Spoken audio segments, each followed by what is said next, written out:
So, Jim, a hard-fought 0-0 draw in the end. Yeah, I thought for the way we defended, it was the least we deserved, and I'm really pleased for the lads that he got a clean sheet and something out of the game. Unfortunately, I didn't think our approach play and our attacking endeavour in the final third or our set plays was good enough really to warrant a goal. So in that sense, probably a fair result. Yeah, I mean, certainly first half we defended really well with the long throws coming in all the time. We dealt with those really well, didn't we? Yeah, I mean, any manager you speak to and you pick up from the highlights or from managers that you have to be able to deal with that. And if you look at the last two games, we've not been brilliant at defending the box from set plays, regardless of whether they're a long throw, free kick or a corner. We've still got bits to work on in terms of like not giving away cheap set plays, whether that be a poor clearance that gives them a throw in or a cheap foul. But I thought by and large we defend the box brilliantly. You know, in my estimation, apart from one, we got first contact on everything, and then we got second contact and third contact and I think that effort deserved the clean sheet, because if you deal with that, you deal with a lot. And then in the outfield stuff or the open play stuff, I thought that we contained them quite well, and they weren't able to really get to really work Joe Green. Yeah, I think that was a big thing as well, wasn't it? Yeah, it was a battle today. It felt like one goal would have settled it, but it ultimately, like you say, going forward, probably just didn't quite have enough, did we?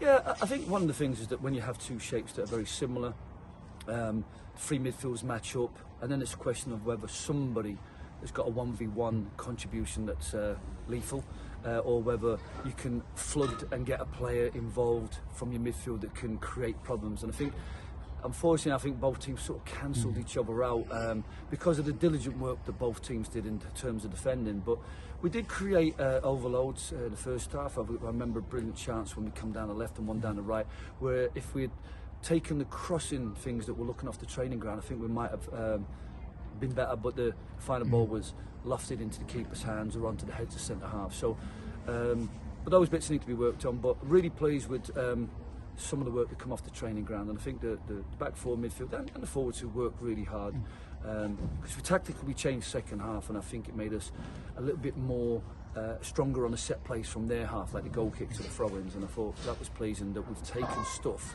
from the training ground and from the instructions pre-game and during the game, and we've applied it really well. A new addition, Lewis Earls, coming on loan from Stockport County. I believe he can play centre back and defensive mid. He played defensive mid today, didn't he?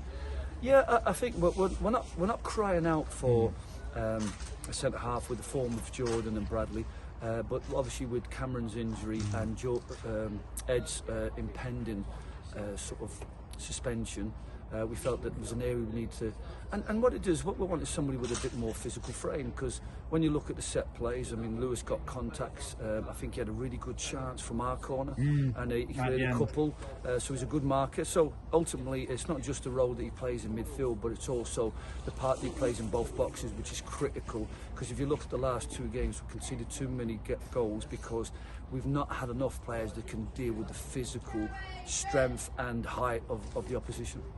And bad news on Kyle as well this week. It looks like he's going to be out for a while. Yeah, terrible news. I've been in that situation before. Mine was perhaps a little bit more of an honest challenge that led to my injury. So I did my MCL and the ACL. Yeah, no, terrible news for the lad. But he's in good spirits. I think people like myself and others that will rally around and give him the...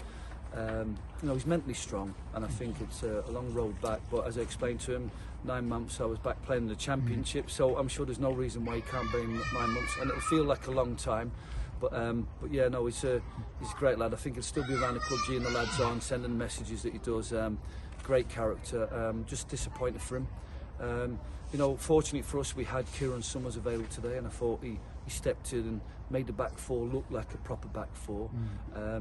We perhaps need one or two players to just give us different options, but I thought we're looking a solid squad when you consider we've lost Kyle and we've lost Cameron.